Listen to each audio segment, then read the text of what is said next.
I'm here in Nuremberg with two German friends. I'm here on vacation, and we took some time out with some friends, Eckhart Fest and Thomas Dorneich, to make a little video for From Melba to Sutherland, Australian Singers on Record.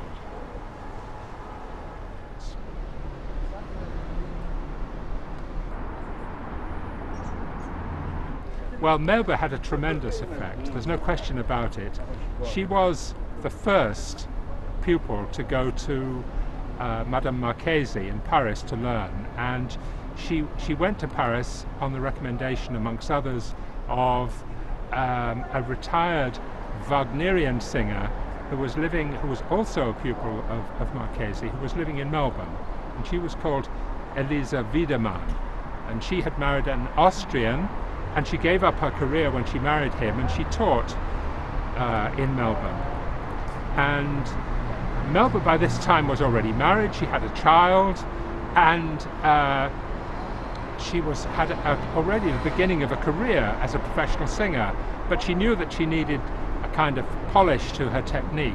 And so she went to Europe, she tried out with various people, got several rejections by the way, and then went with her father to Paris to give an audition for Madame Marchesi. Madame Marchesi heard her sing once, and she called out to her husband, Salvatore, "Come quickly, I found a star," immediately. And she knew that Melba had been well taught, had a wonderful voice, was going to be a good performer, and Melba studied with her for the next 9 months. And then she went out. Marchesi organised for her her debut, which happened in Brussels at the Monet Theatre, and that was a great success. And then she went to Covent Garden, and after a rather sticky start at Covent Garden, she got established there and then built this great career. By this time, news had got back to Australia that she was a great success.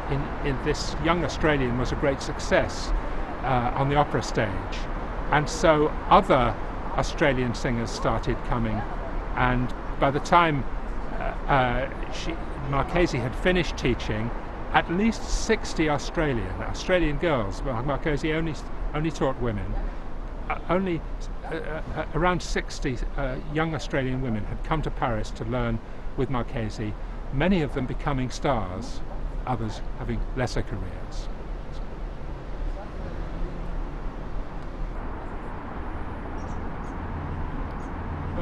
Well, I wonder if we would meet someone called Francis Savile.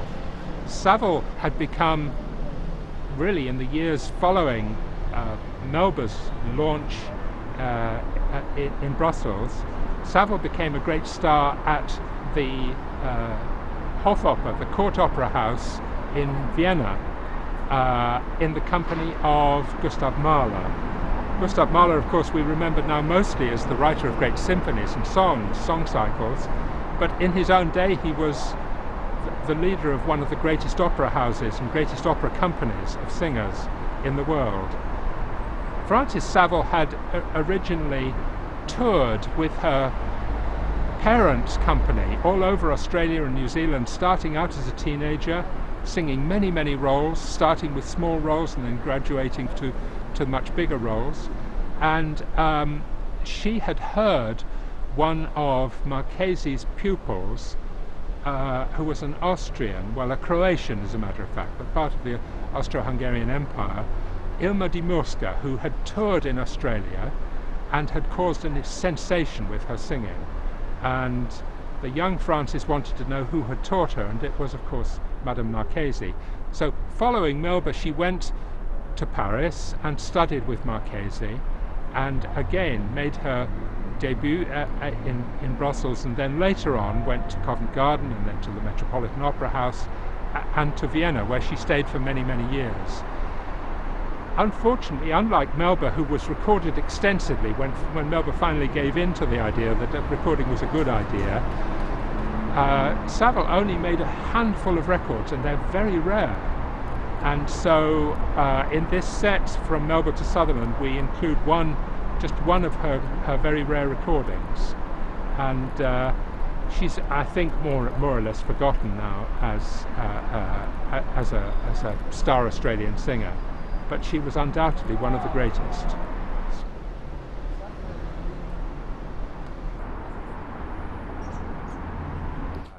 Frances Alda was the niece of Francis Savile, who was singing for Marla. She was born originally in Christchurch in New Zealand, but early in her life she moved with her mother to the family home at St Kilda in Melbourne, and it was there that she was surrounded by her mother and her mother's brothers and sisters, who were all singers, professional singers. Then her mother went to sing in San Francisco, and very unfortunately died there as a very young woman. And the grandparents came from St Kilda to pick her up, these two small children, Frances Alda and her brother Albi, and they brought her back to Melbourne, and that's where she grew up. She said that she never had a singing lesson in her life, but who needs a singing lesson when your family is full of professional singers and everyone is practicing all day and all night, or performing? And of course she went out with the company, which was touring all the time, the Simonson Company. And then as a young woman, well, as a teenager, she went to see J.C. Williamson, the great impresario, and told him that she could sing much better than any of his stars. So he gave her a position, and she sang in music hall and variety, in Gilbert and Sullivan operettas, which Williamson was putting on at that time. But then she herself realized that she needed to get some finish to her singing, and that she would perhaps follow all these other Australians and New Zealanders to Paris. So she went with her brother to Paris. He went to study medicine in Scotland, and she went to Paris and gave an audition to Madame Marchese. She was one of the latest. This was already 1906, 1907 by the time that she got to Paris. Marchese polished her technique as she would with all the others, and Frances Alda again sang first at the Opéra Comique in Paris, and then she went to Brussels and sang extensively there. Then she went to Covent Garden, which was a bit of a disaster for reasons which we'll maybe come to later. But then she went to Italy, and she met with Toscanini, the great conductor, and with Gatti Casazza, who was running the La Scala Opera House at that time. And Gatti Casazza was then given the job in New York of becoming general manager of the Met. And Alda went with him to New York, had a slightly disappointing debut there, but then after that picked up and became a prima donna at the Metropolitan Opera really across three decades. And one day she was taken by her close colleague Enrico Caruso, the greatest tenor of the 20th century, and she was taken to recording studios of Victor in New Jersey, and there she made a test recording, and that test recording, which is from Il Trovatore, that test recording still survives. I think there's probably only one copy of it originally, and we include that in From Melba to Sutherland, along with a later recording that she made, an electrical recording. She was recorded extensively. She sang a wide variety of roles, more perhaps in the Verismo repertoire than as a bel canto singer. But she became in the end one of Marchese's greatest and most successful pupils. Now Alda herself, throughout her life, when she was asked, what are you? Are you American? Are you British? What are you? She would say, I'm an Australian. But then, unfortunately, in about 1927, she followed many tours by Melba to Australia, where Melba was treated really as royalty, kind of vocal royalty. And Alda was not treated in quite the same way. And then she followed her tour of Australia by touring her birthland, which she'd hardly visited, by the way, in the whole of her life. And she went to New Zealand, and they, of course, treated her, because she'd been born there, they treated her absolutely wonderfully. So in the last years of her life, instead of saying, I'm an Australian, she would say, oh, actually, I'm a New Zealander.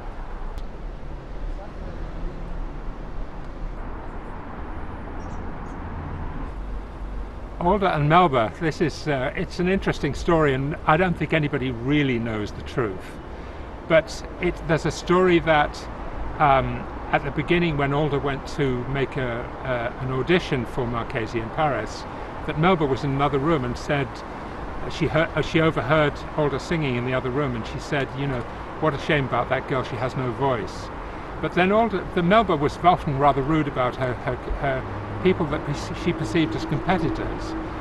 And so later on, when Alda sang at Covent Garden, but Melba was already very established at Covent Garden, and the story is, Alda put it about, that the reason that she did not sing much at Covent Garden in later years was because Melba had blocked her there. Melba had access to the top management and the board of directors and so on. And then later on, Melba was attracted to go and sing, not for the Metropolitan Opera in New York, but for Oscar Hammerstein's company. This is Oscar Hammerstein the first, not the one with who wrote the musicals. And Oscar Hammerstein was building a great company to sing in New York, in his new opera house, and he signed up Melba, and then he approached Alda to come as really a young star, to come and sing also in his company. And Melba heard about this, and Alda says in her memoirs that she received a telegram, or sorry, Oscar Hammerstein received a telegram, and the telegram simply said, either Alda or myself, Melba. So Alda felt that Melba had interfered with her career throughout, but in the end it didn't matter, because she became a really big established star at the Metropolitan Opera House. And after she became established there, what a funny thing happened. Melba hardly ever sang there again.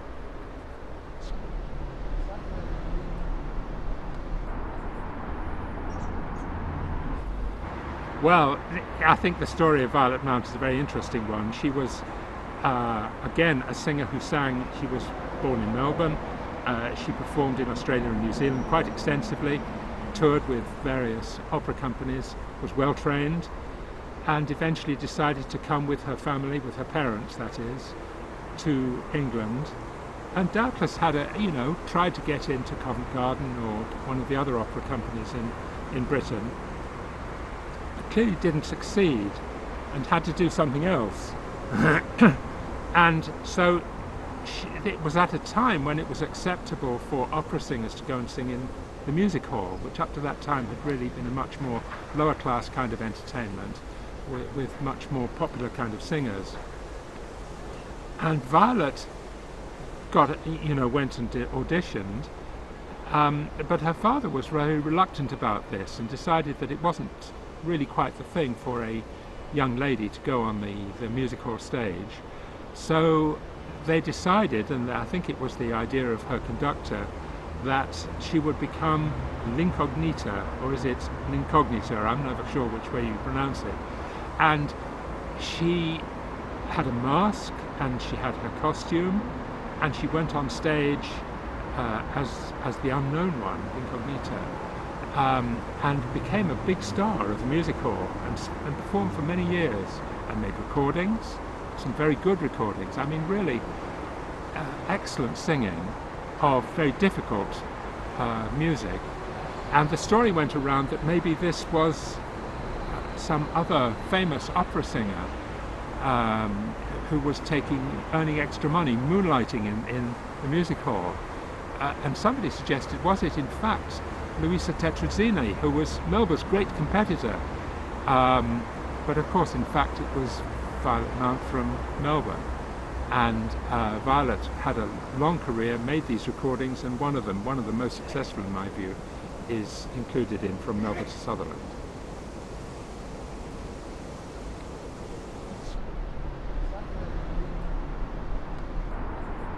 It's interesting, isn't it, that we hear less about the opera singers. By far the most famous male opera singer of that period, who was Australian, was someone who never sang in the opera. Peter Dawson, the bass baritone from Adelaide, was very much in the same generation as Melba, was well trained. He went to Santley in England to have training, and would have become a great top star in the opera, but he decided actually he was there at the beginning of recording. He made recordings from the earliest days, and he recorded for 50 years. He sold millions of records, probably more. He sold more recordings than any other male artist up till Frank Sinatra maybe, or Elvis Presley. He was a very popular singer all over the world, and he sang masses of opera arias.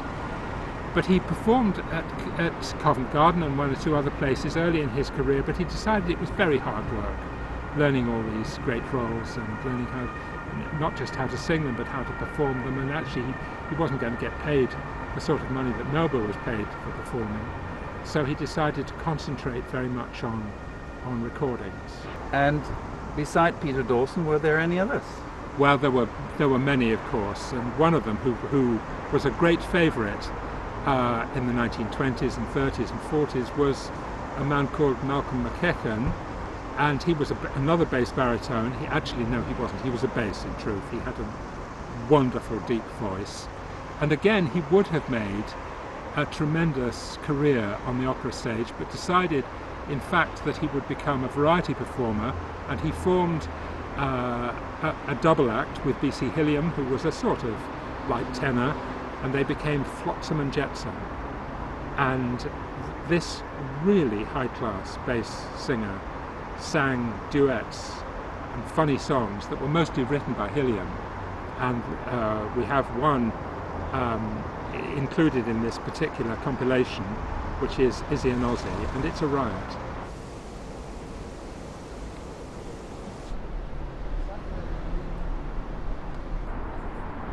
It's a fact that most of the singers, the 80 singers in this compilation, were taught by just a handful of teachers. It's a rather extraordinary thing, and it became clear to me as I was researching this with my colleague Tony Locantro that there were these small number. Of course, the most important, and the one who starts the compilation, it has already been mentioned, Matilda Marchesi in Paris. As many as 60 Australians and New Zealanders went to study with Marchesi in Paris. About 10 of them became frontline prima donnas, and about 6 or 7 of them are in our compilation and featured there. And then, of course, many of those pupils of Marchesi taught other people who taught other people, and so the kind of great-grandchildren, the pedagogical great-grandchildren of Marchesi, are still singing all over the world, and one of the most famous of them is the star of Glyndebourne and Covent Garden and the Metropolitan Opera House, Danielle Denise, who was born in Melbourne, of course, and is now a great international star.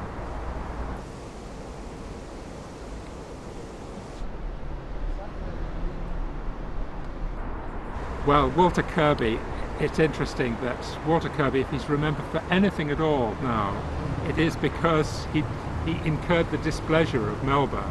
They were touring together with her company, and they were in Tasmania, and the whole company caught the boat to go on to New Zealand.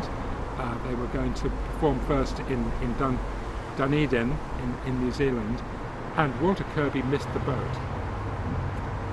And he not only missed the boat, but there wasn't another boat for another maybe day or two. So the company had to start without him, and they performed. They found somebody local, but eventually he got there, and then Melba was so negative about him. She described him as that fat frog when he was on stage. But clearly at some point she made up with him, because, or perhaps he was just a good singer and she recognized that, because a bit later he asked her for a recommendation as to where he should go for teaching, and she recommended that he should go to a particular teacher in Paris. Not, of course, to Marchesi, because she only taught women. But Walter had maybe a dozen teachers. He went from one teacher to another, endlessly polishing his technique. He never managed to get really into top opera houses or even into the concert stage. So he made a whole career singing at homes, the social arrangements of the British aristocracy in their grand houses. And so he would go from house to house and from lady this to lady that, from singing for duchesses and princesses, and made a whole career out of it. So that's wonderful. And at the end of his life, he left money both to the University of Melbourne and also to the University in Auckland for vocal scholarships. And these are continuing and have continued for the 100 years since he died. It is perhaps sad to record that later in his life, poor Walter was arrested at Victoria Station for indecent behaviour and sent to prison for 26 days. It didn't say precisely what this indecent behaviour was in the newspaper, but then it didn't in those days.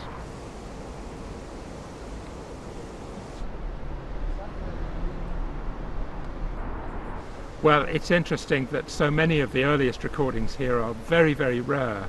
There are only 1 or 2 copies existing seemingly anywhere in the world.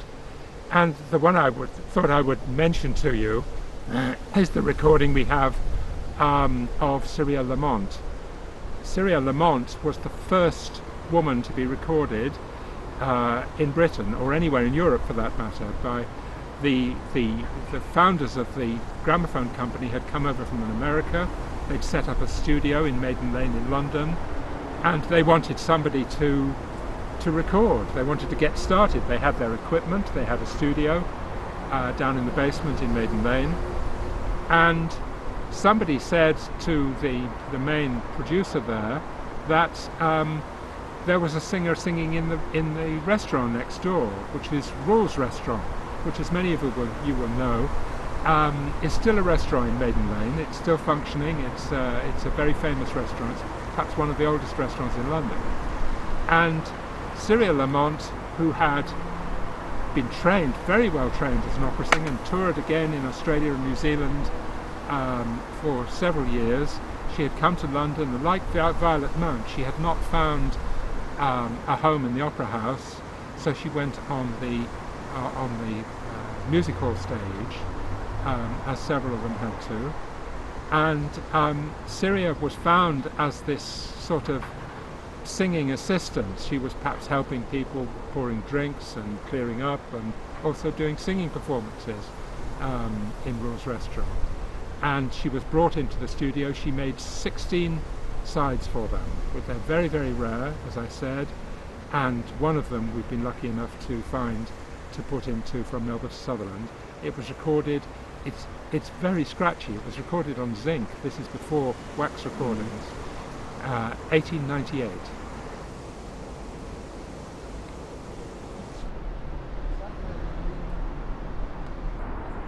Well, of course, there's Cyrille Lamont, who we were just talking about, and her recording in 1898.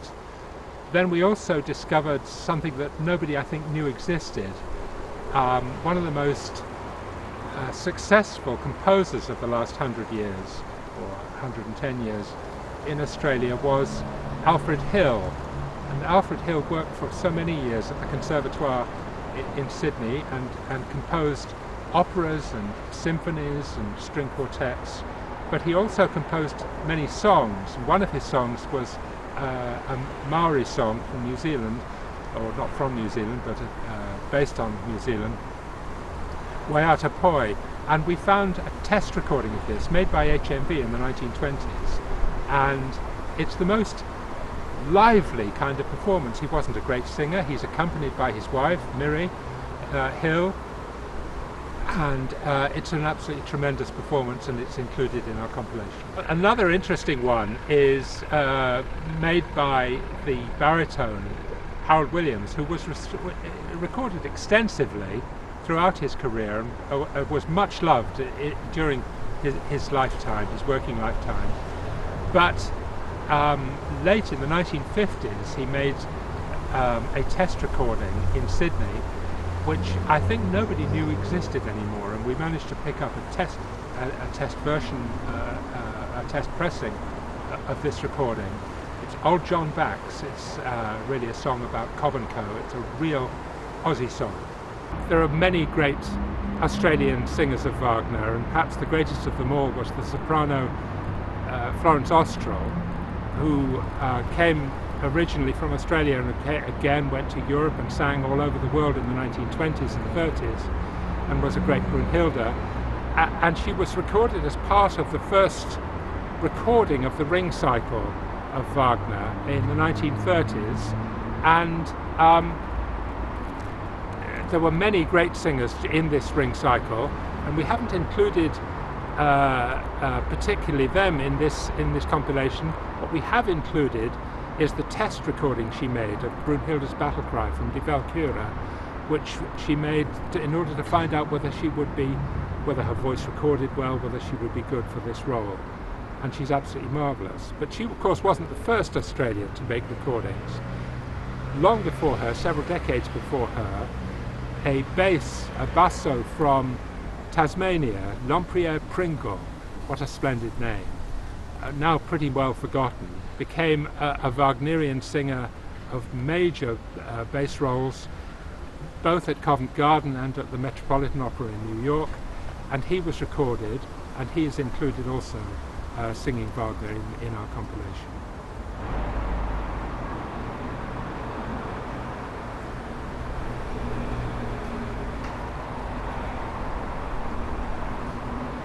Well, now, there certainly were a lot of really great Australian musical singers. We've talked about some of them. Some of them came from the opera side of things, but others simply grew up as popular performers with interesting voices or comic personalities. And perhaps the greatest of them all was the great chorus singer Florrie Ford.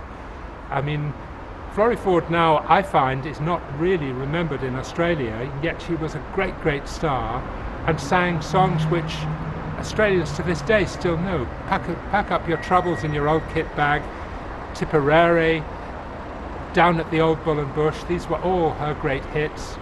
The one we've included in the compilation is Oh, Oh, Antonia. And it's a funny song, everybody would have known it at the time. And I find if I play it to a group of people now, they pick it up very quickly and sing along with it.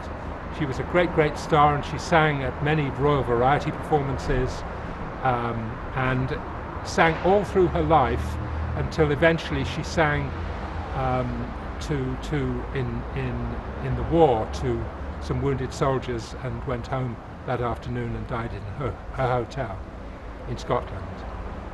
But she was a great singer.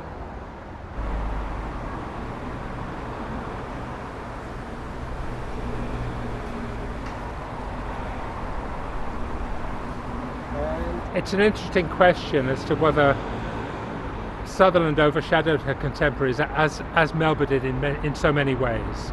And it is, I suppose, true. There were many singers in Melba's time who really wanted to become the new Melba and were written about in newspapers and magazines as being the new Melba. And of course, in the end, there only was one Melba. And just in the same way, there was really only one Joan Sutherland. She had a great group of singers around her who sang in all the opera houses of the world with her. There were many of them Australians, Loris Elms, Margaret Elkins, Clifford Grant, John Shaw, and so many others, and they're all included in From Melba to Sutherland. Were they overshadowed by her? I don't think they would say so. I think they recognise that Sutherland was the great, great star that she was, and we've been able to include of Sutherland one of her very first recordings, recorded with her husband Richard Bonning at the piano, singing Rossini, and it's an absolutely astonishing performance with this wonderful young fresh voice, newly trained in bel canto, and then we have other recordings of her as she progressed in her great career.